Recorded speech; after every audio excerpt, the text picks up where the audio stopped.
Chuck McDonald's second ball here.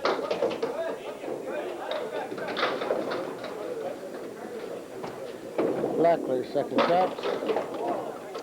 Tried to spare it. It was difficult.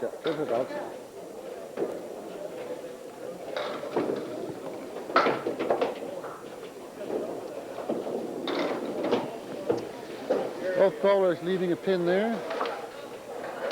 After 6 boxes there, Blackler was 77. And after 6 boxes, Chuck McDonald was 69. Now we'll watch James Grotto. It's his first shot. Grotto's for your choice. And here's Ron Venneman for Woodside, Texaco. Neither bowler on a mark here.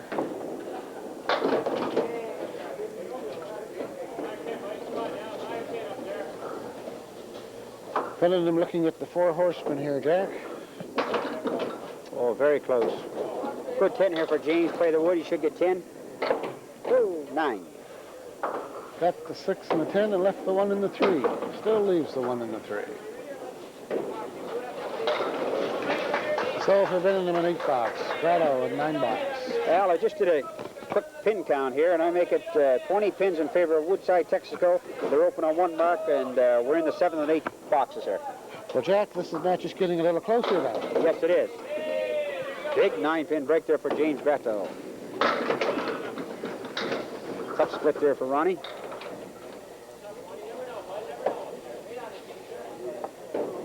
This is a big mark for your choice right here that James shooting at, Al. And he does. James Grotto after 8 boxes, 89 open with a spare. And Ron Venneman here after 8 boxes is 81. Now we'll watch Sonny Taylor on your left. For your choice, Sonny is 62 after 6. He's bowling against Gordy Meisner for Woodside, Texaco. Meisner after 6 is 81, open on a spare. Well, Gordy loads this up, Al. He's got a real good chance at the single here. He's 21 over. Oh, let that one get away from him. Oh, he picked up a good 5. Taylor's second shot, and he wasn't too happy with that one. Here's Sonny Taylor's third shot. He still has 4 pins left. Oh, and he still has 4 pins left. A 6 box for Sonny Taylor. Puts him 68 after 7 boxes.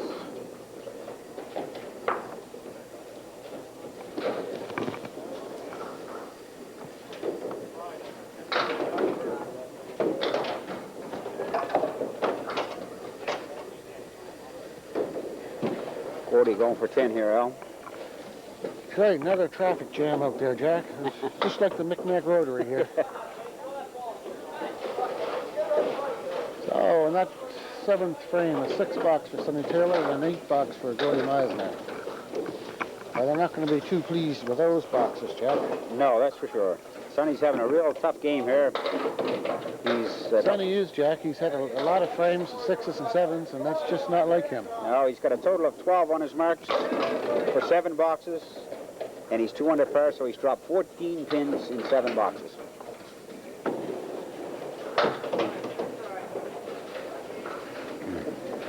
Another tough shot here for Gordy. He's got the 5, 7, and 9.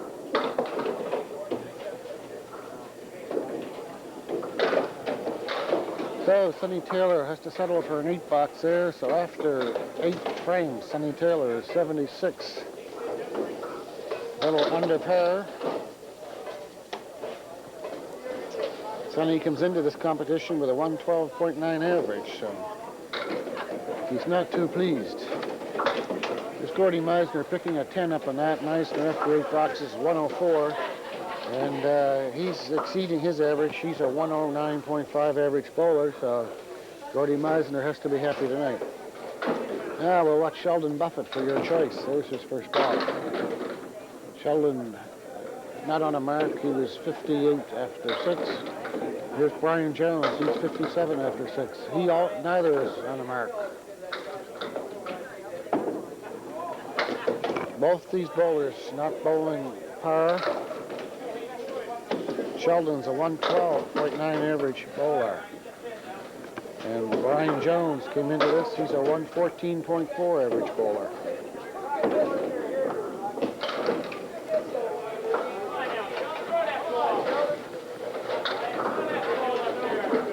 Well, these fellows are having a friendly game, Al, like you mentioned. Sheldon Buffett 66 for 7 and Brian Jones 66 for 7. Not too good, Jack. Well, they started off the first 4 boxes with a lot of marks, but the last 4 have been very, very quiet. Well, you said earlier in the show, Jack, that there were a lot of marks, but they're not, these boys aren't pinning well tonight. And I think that still is holding true. It is. Good shot here for Sheldon. He's got the 6-pin, good wood. There we go. Spare there for Sheldon.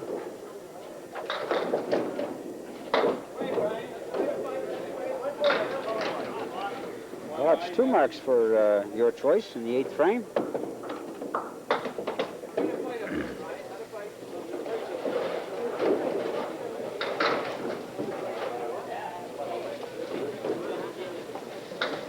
Okay, now we're going to watch Rick Martin on your left for your choice. And, Rick is not 65 after 6, but he's not on a mark here. Here's his first ball, good ball. Beautiful, 9 down, leaving the 7-pin.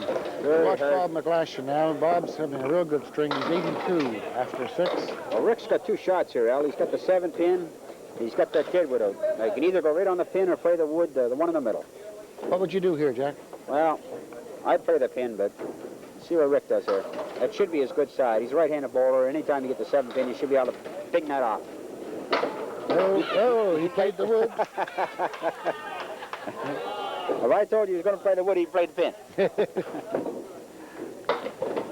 McGlashan's second shot there. Well, McGlashan is looking at the 3, 6, and 10 here. Teddy Hobson used to The tell me. three horsemen, isn't it? Is there any such thing? Nice shot by Bob McGlashan. Picks off those 3. Teddy Hobson used to tell me when we used to bowl together that anytime you can see the pin, play the pin. He told me the other day at work, Teddy watches our show 5 times a week, Al. Great viewer, and Teddy's retired now and having a life of rally. He called me the other day and we're talking about rules and what have you. He just wanted to bring to our attention that any time you're swinging your arm before you throw the ball and it falls out of your hand and it goes over the foul line, what do? Cry? No. What? You pick up another ball. Oh, do you? Yes. Okay. Once it leaves your arm and crosses the foul line, you cannot go to retrieve it.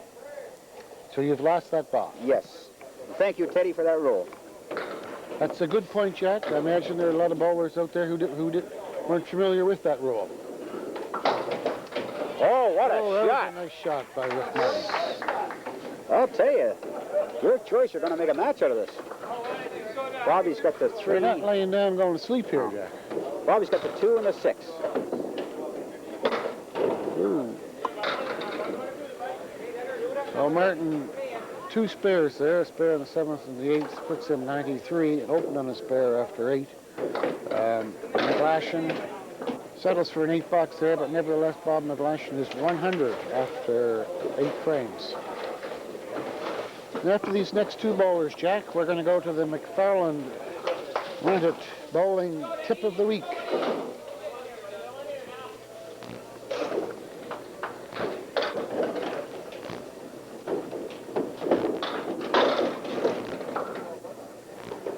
Punch straight through there for Dougie Blackler. Look out. Shaky, wobbly 10-pin.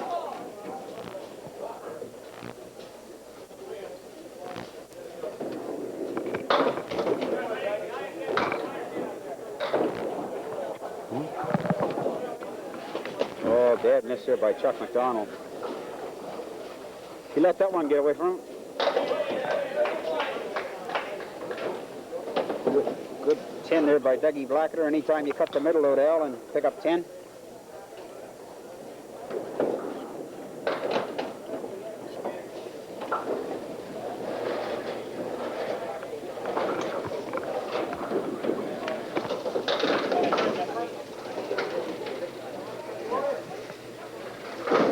Okay, we're looking at Dougie Blackler here in the 8th frame. He's 87 after 7.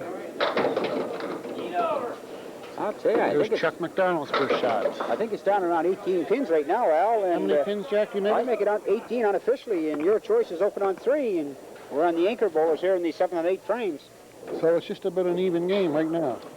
I'd say you're just about right on.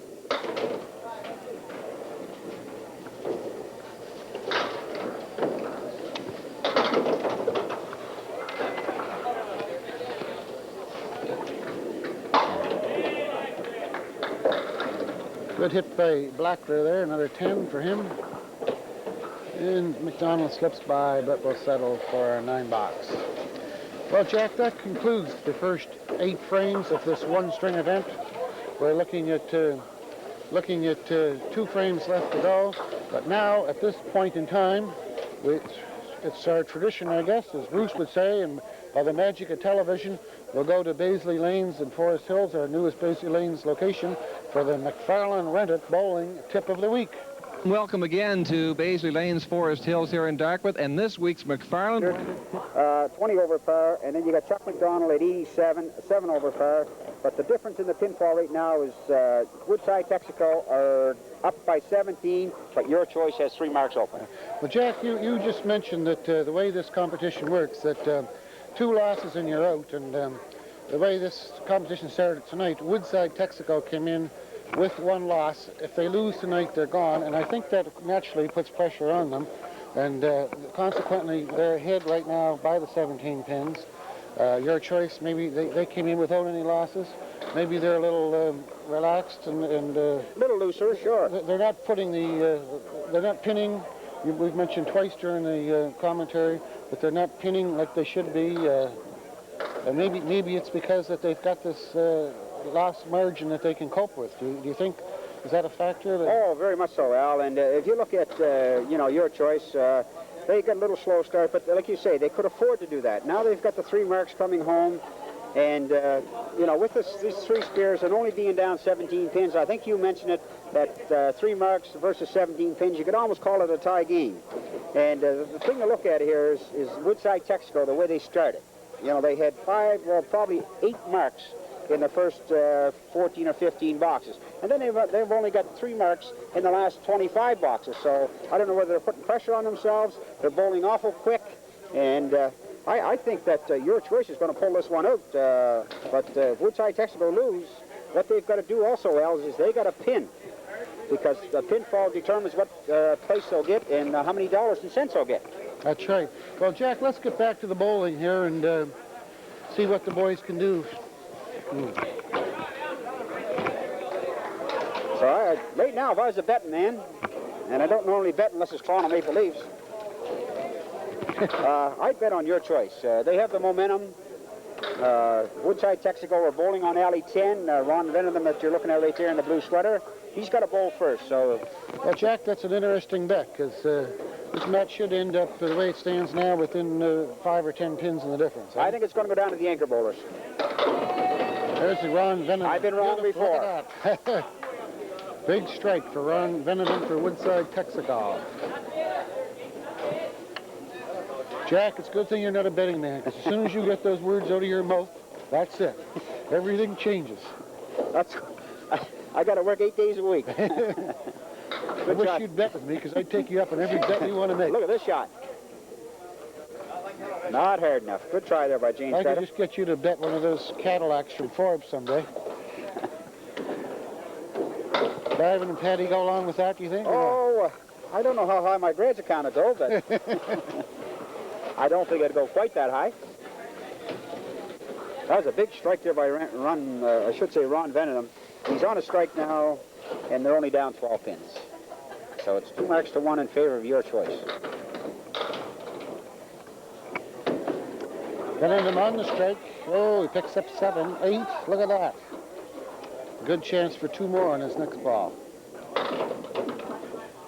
Oh, he's got a tricky shot there. He's got the 4-10. You almost got to play the 10 pin, the one on the right-hand side, Al, where those 2 wood meets, and try and hit it in a V. Hit it there and get some action off the wood. The ball might come back here and take that 4 pin. Let's see what happens. He didn't play it the way you suggested, Jack. No, he went the other way. Of course, we're on a little bit of an angle here, but I'd still play the other shot. Well, Bennett picks up the spare there. James Grotto looking at the 7-9, I think it is. Moves the 7. So Ron Bennett finishes that string with a fine 110. Grotto a 113. Now we'll watch Gordy Meisner here on the left for Woodside, Texaco. He's 104 after 8. Here's his shots. Here's Sonny Taylor. Sonny's had a tough string here. Yes, he has.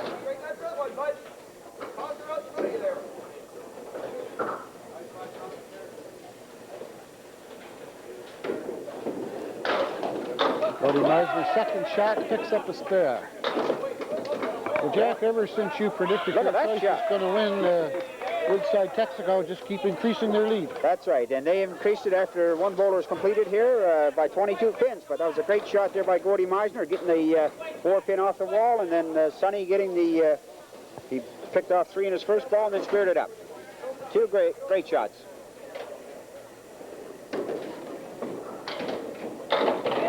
Meisner on the spare, picking up 8.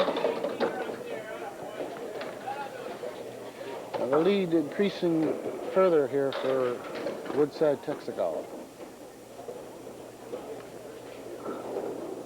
Oh, Good, another spare for Gordy Meisner. that's 3 marks out of 4 boxes for Woodside, Texaco.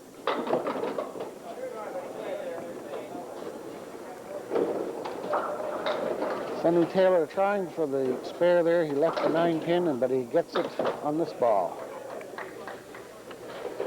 Oh, well, Gordy Meisner has 1 ball remaining here, Jack.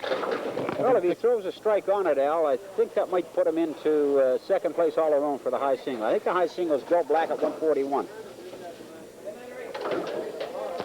Just check that, Jack. You're right. Bill Black is second, and it could put Gordy in that spot. Gordy picks up 7 on that, Jack. 139, I believe. 139. What a string for Gordy Meisner. Puts him in third place all by himself. 138 was, I believe, 3-way tie for third, Al. Yes, Jack, that's right. Great game by Gordy Meisner.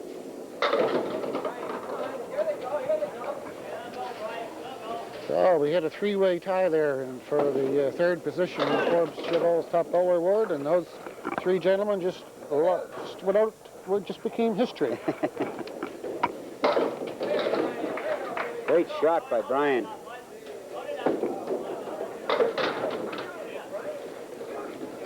Well, that's 4 marks and 5 boxes for Woodside, Texaco.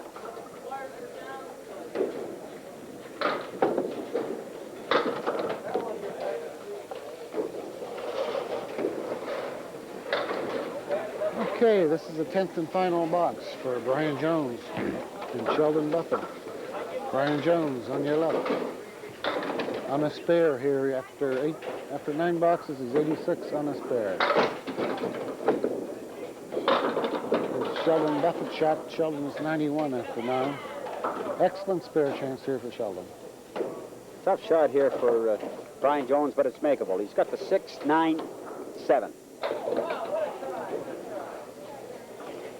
Sheldon shouldn't be any problem. Sheldon Buffett picking up the spare.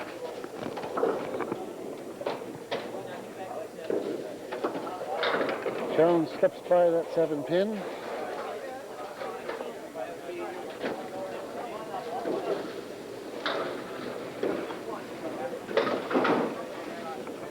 So Sheldon Buffett has 1 ball left. Brian Jones finished that with a 102. Good hit by Sheldon. He picks up, look at that, Jack. Picks up 8 on that. Puts him at a 109. What's the, do you have an update, Jack, now? Or I think it's around about 28 pins, Al, and your choice still have 1 open.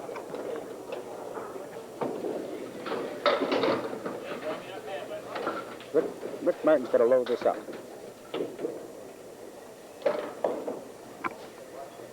Here's Martin's shot now. Oh, Oh, she swung too much. Not bad at all. Good 7.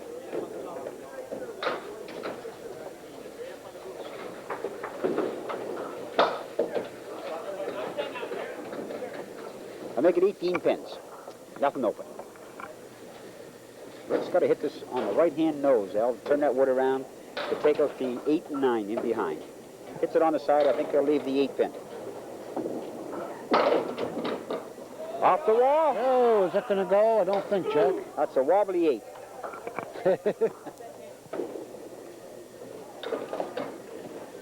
Did that pin dance at all, do you think? Or? There's a good shot from McGlashan, a good 10. Too good. And a good 10 there for Rick Martin. So we're coming into the 10th and final box for Bob McGlashan and Rick Martin. McGlashan will be first on your left.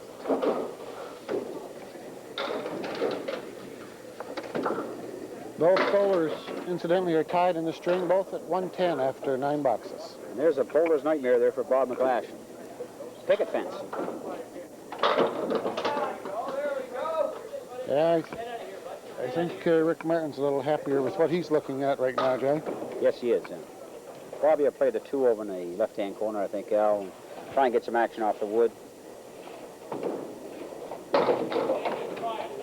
Big spear here. It's a must spear for... She's not over, Al. Bobby's got to pick up 2 of these pins.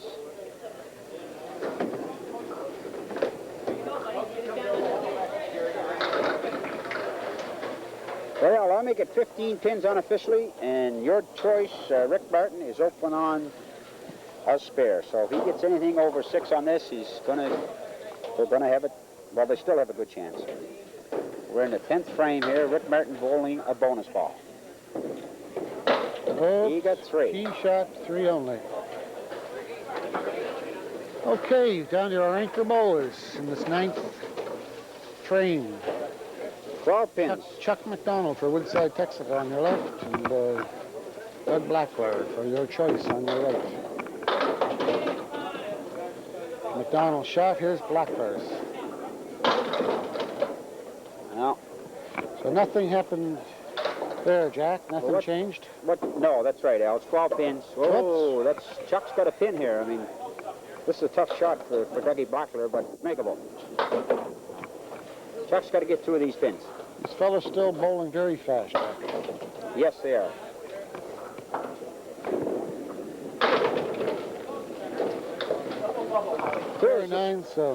Here's the situation, Al. Your choice is down by 12 pins. If Chuck McDonald gets a 9 box, Dougie Blackler will need 2 strikes. If Chuck gets a 8 box, Dougie will need a strike and a spare. If Chuck gets a 9 box, a spare and a strike to win.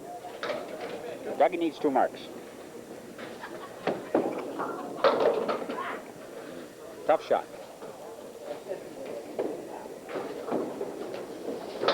Ooh, Dougie spares this up. We could have an interesting finish here. He's got it. Look, this is not over, Al. Chuck McDonald's got to get down to the end, Jack. That's what you said. Chuck McDonald has got to get 3 of these pins. There's a 5 box. You know what happens here? If Dougie Blackadder gets 8 on this mark, they win. You get 7 on it, they tie. Chuck McDonald finished with a 5 box. Is this what you call a pressure shot, Chuck? Very much pressure. He needs 7 to tie, 8 to win. Oh, look at that. He picked up 6. Picked up 4. 4, I'm sorry. Whatever. Well, that certainly was a real good match, Jack. Super match, Al. I mean, Chuck McDonald made it really closer than it was. I mean, being up 12 pins and getting a mark with 4 on it and only winning by 3. But, however, it doesn't matter if you win by 1, win by 2, or what have you. The Woodside Texaco will be back into the next round, and your choice has 1 loss. That's right, Jack. So both teams will be back into this competition, but not next week. Because next week we're going to watch Garden View bowl against the dirty half dozen. Should be a good one, Al. We saw a good one tonight, Jack. I'm looking forward to next week's match. Bruce will not be back next week, so next week it'll be you and I again. So